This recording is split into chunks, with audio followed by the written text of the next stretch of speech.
당신이 자유를 얻었습니까?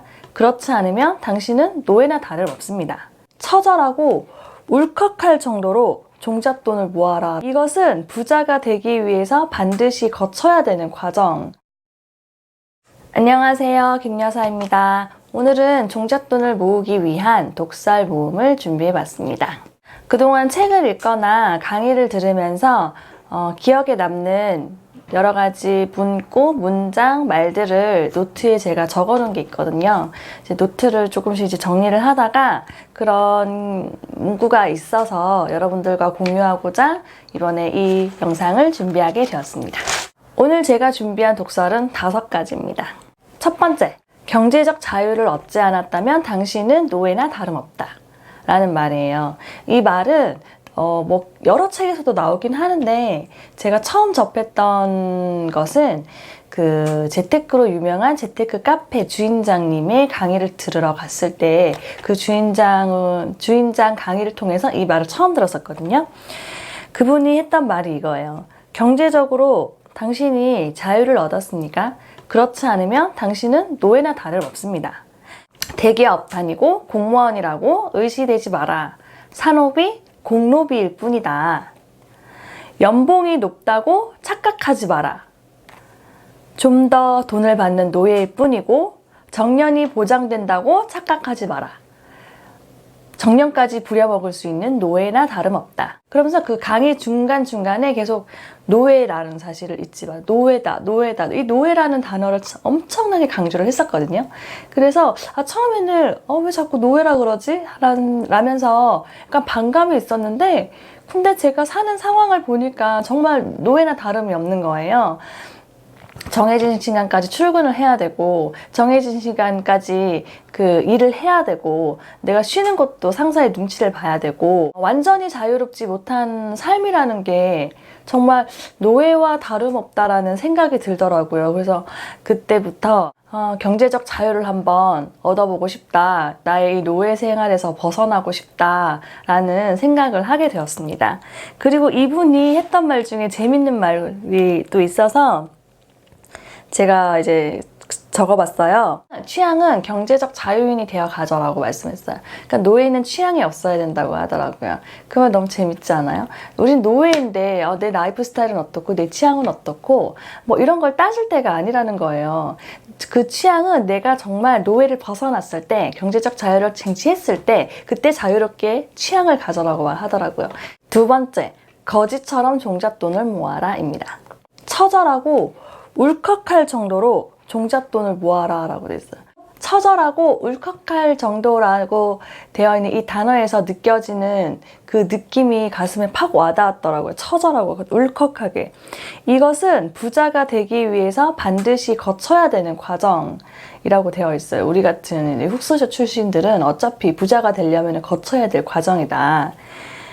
이게 안 되면은 투자 서적을 읽을 필요가 없다. 많은 사람들이 좀 이제 투자를 한번 해볼까 싶어가지고 투자 서적을 읽고 자기계발서를 읽고 많은 책을 읽잖아요. 근데 부자가 되기 위해서 거지처럼 종잣돈을 모으는 이런 과정이 없으면 될 수 없다는 거예요.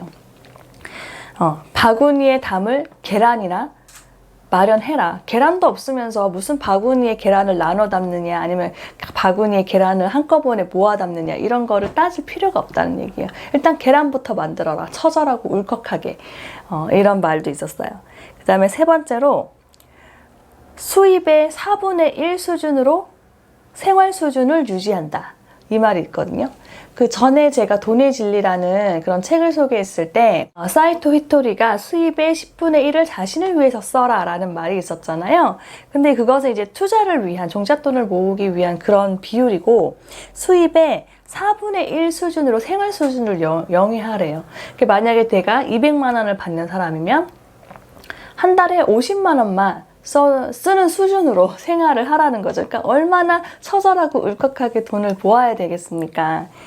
대부분의 사람들은 자신의 수입이 부자가 되기에 충분하지 않음에도 불구하고 그 수입에 넘치는 소비 생활을 하고 있다는 거예요. 항상 통장에 스쳐가는 월급, 카드값으로 다 빠져나가는 월급 이런 생활을 대부분의 사람들이 하고 있단 말이에요. 근데 그런 사람들은 물론 자기 나름대로의 이유가 있겠지만 부자가 되기 위해서는 수입의 4분의 1 수준으로 생활을 영위해야 된다고 이런 독서를 남기신 분이 있었어요.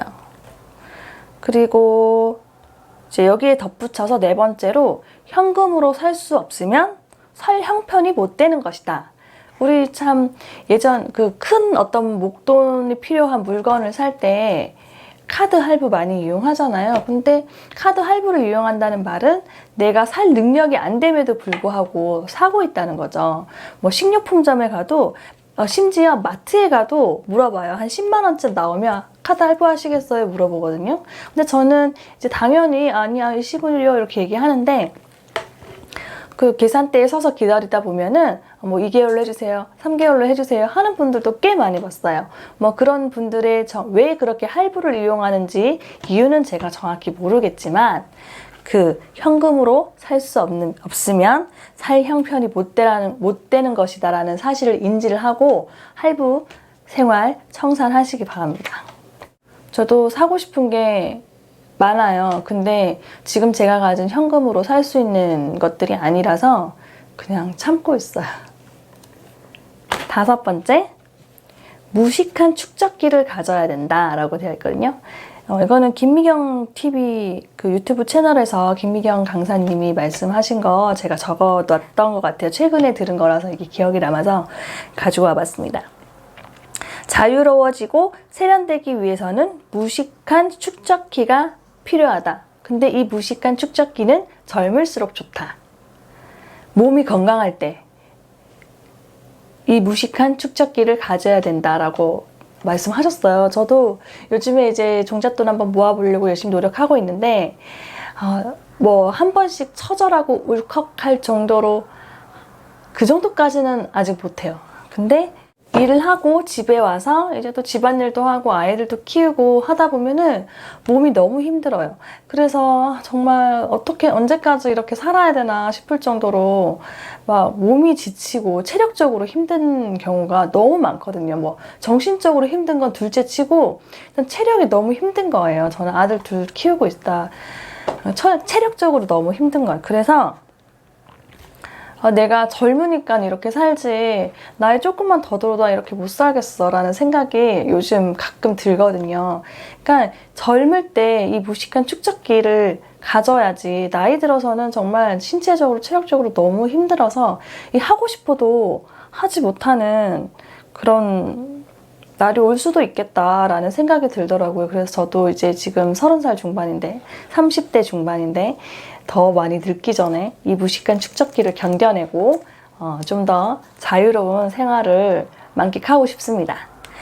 지금까지 종잣돈을 모으기 위한 독서앨범의 주제로 영상을 준비해봤는데요. 지금까지 말해온 처절하고 그지같이 울컥하게 이렇게 울컥할 정도로 종잣돈을 모으려면 한 달에 그럼 나는 얼마를 쓰면 될까? 라는 생각을 하게 되더라고요.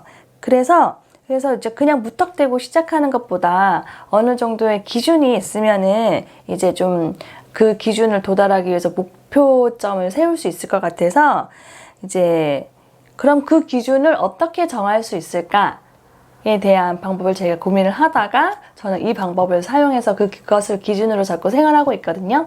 그것을 다음 영상에서 알려드리도록 하겠습니다. 구독과 좋아요 부탁드려요. 감사합니다.